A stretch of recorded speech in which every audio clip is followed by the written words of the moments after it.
और कहता है आप सब लोग यहीं पर मेरा इंतजार करें, मैं जल्दी से वापस आता हूँ। और वो बाहर चला जाता है। जू फैन सीधा qianlong पवेलियन चला जाता है, जहाँ पर बाहर लॉन्गजी और लॉन्गनुई खड़े होते हैं। वो उनसे कहता है मैं मास्टर जू से मिलने के लिए आया हूँ, जल्दी से उन्हें बताओ कि मैं उनसे मिलना चाहता हूँ। लॉन्गनुई उसे कहती है तुम यहाँ पर क्या कर रहे हो, यहाँ से दफा हो जाओ, अंकल जू आज तुमसे नहीं मिलेंगे। जू फैन उसे कहता है मैं यहाँ पर गेस्ट बनकर नहीं आया, बल्कि मुझे अंकल जू के साथ कोई जरूरी बात करनी है, इसलिए मुझे यहाँ से जाने दो। लेकिन वो दोनों उसे रास्ता नहीं देते, यानी कि उसे अंदर नहीं जाने देते। लॉन्गनुई उसे कहती है इस बात का मतलब ये नहीं है कि तुम कभी भी आकर हमारे अंकल से मिल सकते हो। तो क्या हुआ कि तुम लेवल 5 की फॉर्मेशन बना सकते हो। हम लोग qianlong पवेलियन वाले हैं और तुम एक छोटी सी फैमिली से हो। लॉन्गजी भी उसे कहता है आज अंकल जी तुमसे नहीं मिल सकते, इसलिए तुम वापस चले जाओ, कल आ जाना। जू फैन उसे कहता है लॉन्गनुई क्या तुम्हें पता है पिछले कुछ दिनों तक मैं कहाँ पर था। वो उसे कहती है मुझे इस बात से क्या फर्क पड़ता है। हाँ मुझे पता है तुम अपने साथ 2 लड़कियाँ लेकर आए थे, तुम कहाँ हो सकते हो, तुम लाजमी तौर पर किसी होटल में ही गए होगे। जू फैन हंसते हुए उससे कहता है मुझे लगता है कि qianlong पवेलियन वाले बहुत ज्यादा रिलैक्स हो चुके हैं,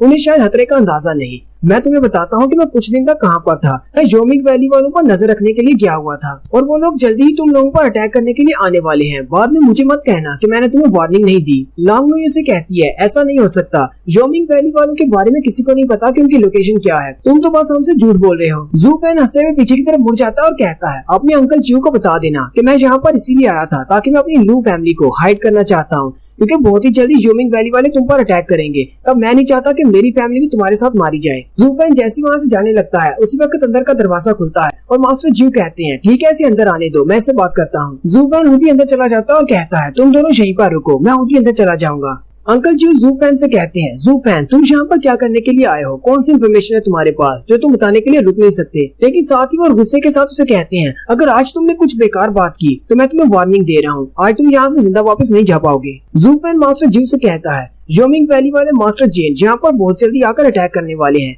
क्या ये इन्फॉर्मेशन आपको बेकार लगती है। वहाँ पर मास्टर जू के साथ एक और मास्टर होते हैं। वो कहते हैं अगर ये बात वाकई में सच है तो इसका मतलब ये एक बहुत बड़ी प्रॉब्लम है। मास्टर जू के साथ सिर्फ एक नहीं बल्कि 2 और एल्डर मास्टर होते हैं। जू फैन उनकी पावर्स को देखकर बहुत ज्यादा हैरान हो जाता है, क्योंकि वो दोनों एल्डर्स बहुत ज्यादा स्ट्रॉन्ग होते हैं, मास्टर जू से भी ज्यादा स्ट्रॉन्ग। जू फैन उनकी पावर को महसूस करने के बाद बहुत ज्यादा घबरा जाता है और कहता है इनकी पावर का प्रेशर तो बहुत ज्यादा है। एक मास्टर ऑफ फायर मैजिक होता है जबकि दूसरा मास्टर ऑफ गोल्डन बॉडी होता है। जू फैन कहता है हालांकि किसी को इनकी पावर के बारे में इतना ज्यादा नहीं पता, लेकिन इन दोनों की पावर गॉड लेवल के बहुत ज्यादा करीब है, जो कि इस जमीन पर सबसे बेस्ट मानी जाती है। मैंने तो कभी सोचा भी नहीं था कि qianlong पवेलियन में इतना ज्यादा स्ट्रॉन्ग कोई मास्टर भी हो सकता है। मास्टर सैन जू फैन से कहते हैं तो तुम वो लड़के हो जिसके बारे में हमारे एल्डर जू हमेशा बात करते हैं और वो तुम्हें अपनी फैमिली में भी लेना चाहते हैं। जू फैन उन्हें रिस्पेक्ट देते हुए कहता है जी बिल्कुल मैं ही वो लड़का हूँ, मेरा नाम जू फैन है और मैं लू फैमिली का बटलर हूँ। मास्टर सैन उसे कहते हैं मैंने सुना है कि तुम लेवल 5 की अरे फॉर्मेशन बना सकते हो। जू फैन कहता है हाँ मुझे पता है मैं बना सकता हूँ, लेकिन अफसोस के साथ कहना पड़ता है लेकिन आप जैसे महान मास्टर्स के नजरों में मेरी टेक्निक सिर्फ एक कचरा है और कुछ भी नहीं।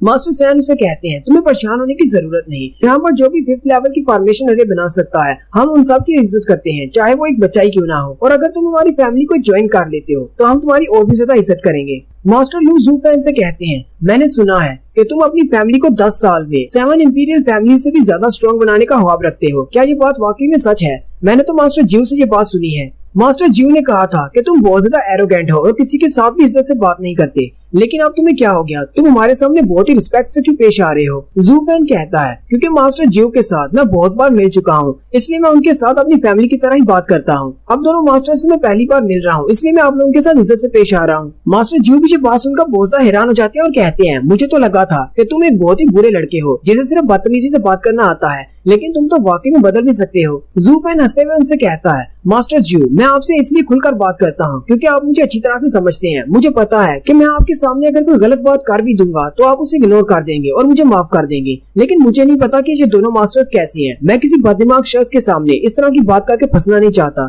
क्या पता वो उठकर मुझे मार ही डाले। जू फैन की बात सुन के वो दोनों मास्टर हंसना शुरू कर देते हैं और आपस में सोच रहे होते हैं ये लड़का तो वाकई में बदतमीज है, इसने बातों बातों में हमारी बेइज्जती कर दी, इसने हमें बददिमाग भी कह दिया और हमारी तारीफ भी कर दी। मास्टर लू हंसना शुरू कर देते हैं और कहते हैं मुझे ये लड़का बहुत ज्यादा पसंद आया है। मास्टर सैन उसे कहते हैं अगर मुझे पहले से पता होता कि तुम इतने ज्यादा महान हो, तुम बहुत ही अच्छी बातें करते हो, तो मैं तुम्हें गेट पर वेलकम करने के लिए जाता। जू फैन फिर से उनके सामने हाथ जोड़ता है और साथ ही वो सोच रहा होता है ये दोनों अपने आप को बहुत ज्यादा महान समझ रहे हैं, क्योंकि इन्हें लगता है कि ये बहुत ज्यादा स्ट्रॉन्ग है। एक बार मुझे अपना काम खत्म कर लेने दो, इसके बाद मैं इन दोनों को अच्छा सबक सिखाऊंगा और उन्हें बताऊंगा कि कौन यहाँ पर मास्टर है और कौन ज्यादा स्ट्रॉन्ग है। मास्टर सैन उसे कहते हैं, तुमने अभी भी कहा कि जोमिंग वैली वाले हम पर अटैक करने वाले हैं, तुम्हें इस सारी इन्फॉर्मेशन के बारे में कैसे पता चला? जू पेन कहता है, तकरीबन आधा महीना पहले मैंने मास्टर जेन को देखा था काई फैमिली के घर पर। मैंने उनके ऊपर नजर रखी हुई थी, लेकिन उसके बाद मुझे अपने कुछ अफेयर्स को निपटाना था, इसलिए मुझे नहीं पता कि वो लोग क्या प्लान कर रहे हैं, लेकिन मुझे इतना पता है कि वो अगले कुछ दिनों में अटैक करने के लिए आने वाले हैं। मास्टर जूस की बात सुनते ही बहुत ज्यादा गुस्सा आ जाते हैं और कहते हैं वो लोग अपने साथ जितने भी लोग लेकर आएंगे मैं उन सबको मार डालूंगा,